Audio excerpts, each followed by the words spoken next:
নমস্কাৰ আজি দেশৰ লগতে ভাৰতৰ বিভিন্ন প্ৰান্তৰ পৰা কেইবাটাও গুৰুত্বপূৰ্ণ খবৰ যুগুত কৰা হৈছে।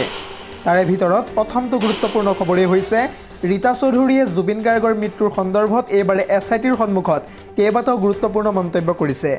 আৰু এই সন্দৰ্ভত সাংবাদিক তথা ৰীতা চৌধুৰীয়ে মন্তব্য কৰি কয় যে ছিংগাপুৰ যোৱাৰ সময়ত অসুস্থ হৈ আছিল জুবিন গাৰ্গ। SITত হাজিৰ হৈ ৰীতা চৌধুৰীয়ে দিলে এই ডাঙৰ ভাষ্য। ছিংগাপুৰ যোৱাৰ পূৰ্বে অসুস্থ আছিল জুবিন গাৰ্গ। জুবিন গাৰ্গৰ গাটো কঁপি আছিল, লগতে উষ্ণতা আছিল শৰীৰত। সাক্ষাৎকাৰ লোৱাৰ সময়ছোৱাত জুবিন গাৰ্গৰ জ্বৰ হৈ থকাৰ অনুভৱ কৰিছিল ৰীতা চৌধুৰীয়ে। অৰ্থাৎ অসুস্থ দেহাৰেই জুবিন গাৰ্গক ছিংগাপুৰলৈ লৈ যোৱা হৈছিল। ছিংগাপুৰ যোৱাৰ দুদিন পূৰ্বেই সাক্ষাৎকাৰ লৈছিল ৰীতা চৌধুৰীয়ে। এটা বিগ ব্ৰেকিং নিউজ জনাই আছোঁ এই মুহূৰ্তত। সাক্ষাৎকাৰৰ সময়ত জুবিন গাৰ্গৰ স্বাস্থ্য ভাল নাছিল। যিহেতু ছিংগাপুৰলৈ যোৱাৰ পূৰ্বে সাহিত্যিক ৰীতা চৌধুৰীয়ে সাক্ষাৎকাৰ লৈছিল জুবিন গাৰ্গক। ছিংগাপুৰ ভ্ৰমণৰ কথা জনোৱা নাছিল সেই সাক্ষাৎকাৰ অনুষ্ঠানত জুবিন গাৰ্গে। লগতে জুবিন গাৰ্গক ছিংগাপুৰলৈ যোৱাৰ কথাটো যদি ৰীতা চৌধুৰীয়ে আগতে জানিলেহেঁতেন তেন্তে ৰীতা চৌধুৰীয়ে যাবলৈ মানা কৰিলেহেঁতেন বুলি এতিয়া মন্তব্য কৰিছে বিশিষ্ট সাংবাদিক তথা ৰীতা চৌধুৰীয়ে। পৰৱৰ্তী খবৰটো হৈছে আন এটা বহুতেই বেছি গুৰুত্বপূৰ্ণ খবৰ। এইবাৰ আধাৰ কাৰ্ডক লৈ আহি পৰিছে এটা বিগ ব্ৰেকিং নিউজ। আধাৰ কাৰ্ড নাগৰিকত্ব অথবা স্থায়ী বাসিন্দাৰ প্ৰমাণপত্ৰ নহয়, জন্মৰ প্ৰমাণপত্ৰও নহয় আধাৰ কাৰ্ড। আধাৰ কাৰ্ড কেৱল মাত্ৰ পৰিচয় পত্ৰহে। কেৱল ইমানেই নহয়, ই-চাইনৰ বাবেও এতিয়াৰে পৰা গ্ৰহণযোগ্য হ'ব আধাৰ কাৰ্ড। SIৰৰ মাজতে এই ডাঙৰ ঘোষণা কৰিছে মুখ্য নিৰ্বাচনী আয়ুক্ত তথা জ্ঞানেশ কুমাৰে। পৰৱৰ্তী খবৰটো হৈছে ৰাজ্যত পুনৰ চৰকাৰৰ বৃহৎ উচ্ছেদ অভিযান আৰম্ভ। বেদখলকাৰীৰ ঘৰত পুৱাই চলিল বৃহৎ বুলডোজাৰ। আৰু এই সন্দৰ্ভত ক'ত কেতিয়া কেনেকৈ চলিছে এই বুলডোজাৰ চাওকেই আমাৰ এক্সক্লুচিভ প্ৰতিবেদন। পুনৰ জনাইছোঁ, ৰাজ্যত আকৌ চৰকাৰৰ বৃহৎ উচ্ছেদ অভিযান আৰম্ভ।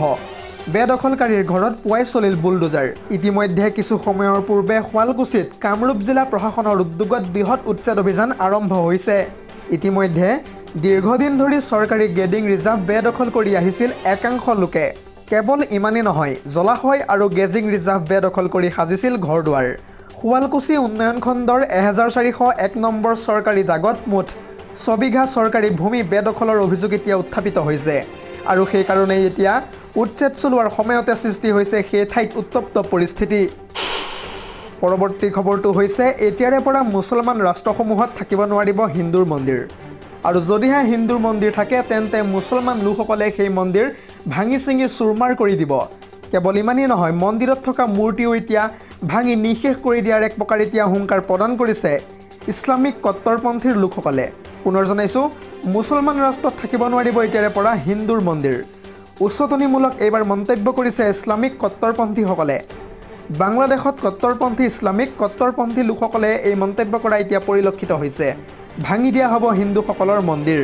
আমি জানিব পৰা মতে যোৱা শুক্ৰবাৰে জুম্মাৰ নামাজৰ সময়তে এই মন্তব্য কৰিছিল কট্টৰপন্থীসকলে। মুঠতে ভাঙি পেলোৱা হ'ব হিন্দুৰ মন্দিৰত থকা মূৰ্তিসমূহ।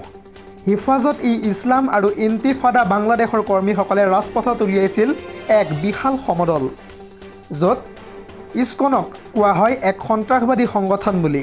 মুঠতে বাংলাদেশত থাকিবলৈ হ'লে বাংলাদেশৰ নিয়ম মানি চলিব লাগিব হিন্দু লোকসকলে। এই মন্তব্য কৰিছে এনেদৰে এতিয়া প্ৰতিবাদকাৰীসকলে। ঢাকাৰ বাইতুল মুকৰাম ৰাষ্ট্ৰীয় মছজিদৰ সন্মুখত হাজাৰ হাজাৰ মুছলমানে হিন্দু বিৰোধী শ্লোগানেৰে এইবাৰ প্ৰতিবাদ সাব্যস্ত কৰা পৰিলক্ষিত হৈছে। দৰ্শকসকল, আৰু বহুতো গুৰুত্বপূৰ্ণ খবৰ আছে। যদিহে আপুনি এতিয়ালৈকে এই ভিডিঅ'টোত লাইক কৰা নাই তেন্তে এতিয়াই লাইক কৰি দিয়ক। আৰু এনেধৰণৰ খবৰসমূহ প্ৰত্যেক দিনে পাই থাকিবৰ কাৰণে চেনেলটো ছাবস্ক্ৰাইব কৰি কাষতে থকা বেল আইকনটো প্ৰেছ কৰি ৰাখিবলৈ একেবাৰেই নাপাহৰিব। পৰৱৰ্তী খবৰটো হৈছে ইতিমধ্যে বিকাশ অসমৰ লোকেশ্যন ট্ৰেক কৰি তেওঁৰ সন্ধান পোৱা গৈছে। ক'ত লুকাই আছে বিকাশ অসম? এই প্ৰশ্নটোৰ উত্তৰ এতিয়া সমগ্ৰ অসমবাসীয়ে লাভ কৰিব যিকোনো মুহূৰ্তত। আৰু এই সন্দৰ্ভত বিতংভাৱে সবিশেষ তথ্য জনাম ফুল স্ক্ৰীনৰ জৰিয়তে। পুনৰ জনাইছোঁ, বিকাশ অসমক বিচাৰি এইবাৰ জোৰদাৰ অভিযান চলাইছে মহানগৰ আৰক্ষীয়ে। যিহেতু এতিয়া পলাতক হৈ আছে বিকাশ অসম আৰু যিকোনো মুহূৰ্ততে গ্ৰেপ্তাৰ হ'ব পাৰে বীৰ লাচিত সেনাৰ নেতা বিকাশ অসম। বিকাশ অসমৰ সন্ধানত আৰক্ষীয়ে তীব্ৰতৰ কৰিছে এতিয়া অভিযান। ইতিমধ্যে বিকাশ অসমৰ লোকেশ্যন লাভ কৰিছে আৰক্ষীয়ে। বিকাশ অসমৰ বিৰুদ্ধে উত্থাপিত হৈছে অসমৰ আই মাতৃক অপমান কৰাৰ অভিযোগ। অসমৰ আই মাতৃক অপমান কৰা বীৰ লাচিত সেনাৰ নেতাৰ বিৰুদ্ধে এইবাৰ কঠোৰ ব্যৱস্থা লোৱাৰ হুংকাৰ প্ৰদান কৰিছে মুখ্যমন্ত্ৰী শৰ্মাই। কেৱল ইমানেই নহয়, বিকাশ অসমক এতিয়া বীৰ লাচিত সেনাৰ প্ৰাথমিক সদস্যৰ পদৰ পৰাও এতিয়া বহিষ্কাৰ কৰা হৈছে। শিৱসাগৰত সংবাদমেল পাতি এনেদৰে এতিয়া ঘোষণা কৰিছে বীৰ লাচিত সেনাৰ নেতা তথা শৃংখল চলিহাই। যিহেতু এতিয়া বিকাশ অসমক এক প্ৰকাৰ গ্ৰেপ্তাৰ কৰাৰ হুংকাৰ প্ৰদান কৰিছে ৰাজ্যৰ মুখ্যমন্ত্ৰী হিমন্ত বিশ্ব শৰ্মাই। কেৱল ইমানেই নহয়, অসমৰ জিলাই জিলাই থকা বীৰ লাচিত সেনাৰ নেতাৰ বিৰুদ্ধে থকা গোচৰসমূহো এতিয়া চাবলৈ নিৰ্দেশ দিয়া হৈছে। লগতে সকলো জিলাৰ আৰক্ষী অধীক্ষকৰ সৈতে ইতিমধ্যে বৈঠকত মিলিত হৈছে মুখ্যমন্ত্ৰী শৰ্মা। ভিডিঅ' কনফাৰেন্সিঙৰ জৰিয়তে এছপিসকলৰ সৈতে ইতিমধ্যে আলোচনা কৰিছে বিকাশ অসমৰ বিৰুদ্ধে মুখ্যমন্ত্ৰীয়ে। যিহেতু অসমৰ বহুকেইখন জিলাত বীৰ লাচিত সেনাৰ সদস্যই সংঘটিত কৰিছিল বহুতো কুকাণ্ড। ধন দাবী, মাৰধৰ, মাটিৰ দালালিকে ধৰি বহুতো ঘটনা পূৰ্বে সংঘটিত কৰিছিল বীৰ লাচিত সেনাৰ সদস্যই, আৰু যিকোনো মুহূৰ্তত সেইকাৰণেই গ্ৰেপ্তাৰ হ'ব পাৰে এতিয়া বিকাশ অসম। পৰৱৰ্তী খবৰটো হৈছে কাৰাগাৰতে থাকিব লাগিব আগন্তুক 14 দিন পৰ্যন্ত জুবিন গাৰ্গৰ মৃত্যুৰ সৈতে জড়িত 5জন অভিযুক্ত। এটা বিগ ব্ৰেকিং নিউজ জনাবলৈ লৈছোঁ যে ডি নিউজৰ সমূহ দৰ্শকক পুনৰ জনাইছোঁ, আগন্তুক 14 দিন পৰ্যন্ত কাৰাগাৰতে থাকিব লাগিব জুবিন গাৰ্গৰ মৃত্যুৰ সৈতে জড়িত 5 অভিযুক্ত। শ্যাম কানু আৰু সিদ্ধাৰ্থক পুনৰ 14 দিনৰ ন্যায়িক জিম্মালৈ প্ৰেৰণ কৰা হৈছে।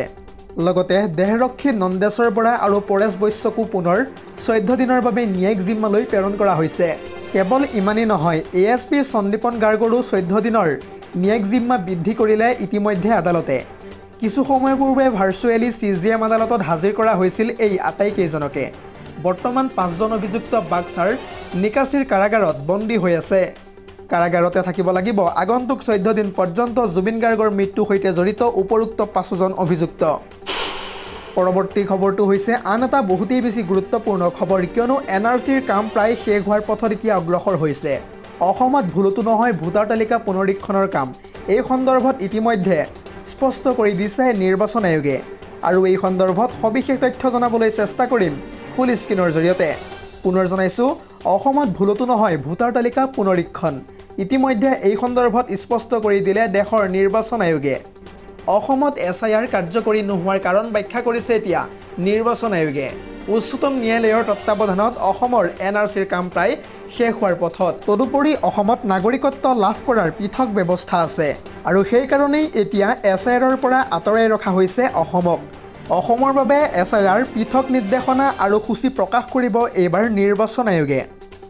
অসম চুক্তিত কেৱল অসমৰ বাবে প্ৰযোজ্য হোৱাকৈ ভাৰতীয় নাগৰিকত্বৰ 6 ধাৰা সন্নিৱিষ্ট কৰা হৈছিল, আৰু এই ধাৰামতে 1966 চনৰ 1 জানুৱাৰীৰ পৰা 1971 চনৰ 24 মাৰ্চলৈকে অসমত অনুপ্ৰৱেশ কৰা লোকক নাগৰিকত্ব প্ৰদান কৰা হ'ব। আৰু এই ধাৰাক লৈ বিতৰ্ক হৈছিল যদিও পিছত উচ্চতম ন্যায়ালয়ে এই ধাৰাক বৈধতা প্ৰদান কৰে।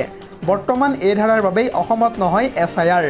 অসমৰ বাহিৰে দেশৰ আন 12খন ৰাজ্যত হ'ব আজিৰে পৰাই SIR। পশ্চিমবংগ, তামিলনাডু, কেৰালা, উত্তৰ প্ৰদেশ, ৰাজস্থান, ছত্তীশগড়, গোৱা, গুজৰাটৰ লগতে লাক্ষাদ্বীপ, মধ্যপ্ৰদেশ, পুডুচেৰী আৰু আন্দামান নিকোবৰ দ্বীপপুঞ্জত হ'ব আজিৰে পৰাই SIRৰ সংশোধনীৰ কাম। আজিৰে পৰাই দেশৰ প্ৰায় 12খন ৰাজ্য আৰু কেন্দ্ৰীয় শাসিত অঞ্চলত আৰম্ভ হ'ব SIRৰ কাম। লগতে দ্বিতীয় পৰ্যায়ৰ SIRৰ জৰিয়তে 52 কোটি লোকৰ ভোটাৰৰ তথ্য পৰীক্ষা কৰা হ'ব। 2003 চনৰ ভোটাৰ তালিকাত নাম থকাসকলে জমা দিব নালাগে একো নথিপত্ৰ। নিজৰ নাম নাথাকিলেও যদি পিতৃ মাতৃৰ নাম থাকে তেতিয়াও একো নথিপত্ৰ জমা দিব নালাগে। আৰু এই সমগ্ৰ SIR প্ৰক্ৰিয়াটোৰ অন্তত আহি থকা 7 ফেব্ৰুৱাৰী তাৰিখে প্ৰকাশ পাব চূড়ান্ত ভোটাৰ তালিকা। News desk report, ZD news.